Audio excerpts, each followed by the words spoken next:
अपने बुढ़ापा माई बाबू के भुलाई गईला। अपने बुढ़ापा माई बाबू के भुलाई गईला।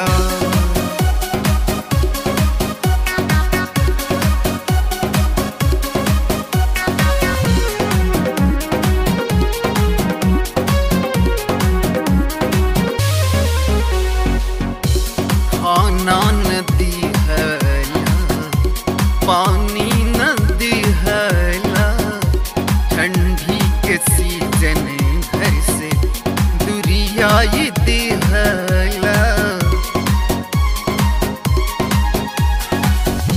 खाना नदी हैला, पानी नदी हैला, ठंडी के सीजन घर से दी हैला। अपना मखमल परिसया हमनी के भूइया सुताई दिहला, तू सुताई दिहला। अपने बुढ़ापा माई बाबू के भुलाई गईला। अपने बुढ़ापा माई बाबू के भुलाई गईला।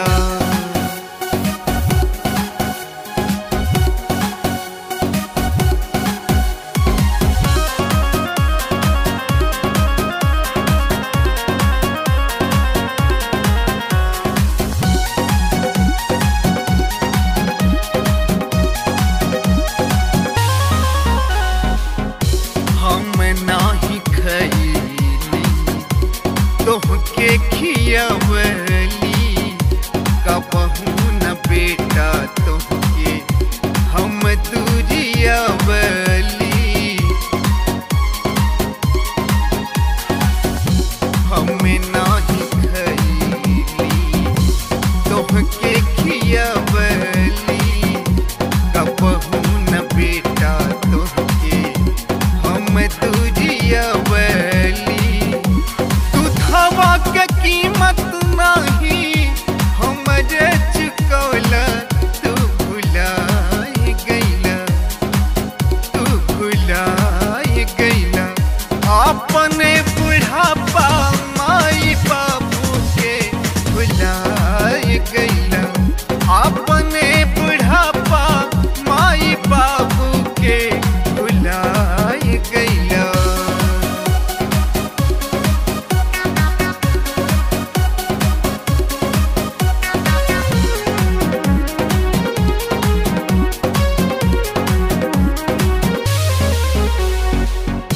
भूला जानी बेटा यारे तोहर बुढ़ाई, जैसे दूरियौला हमके जैब दूरियाई।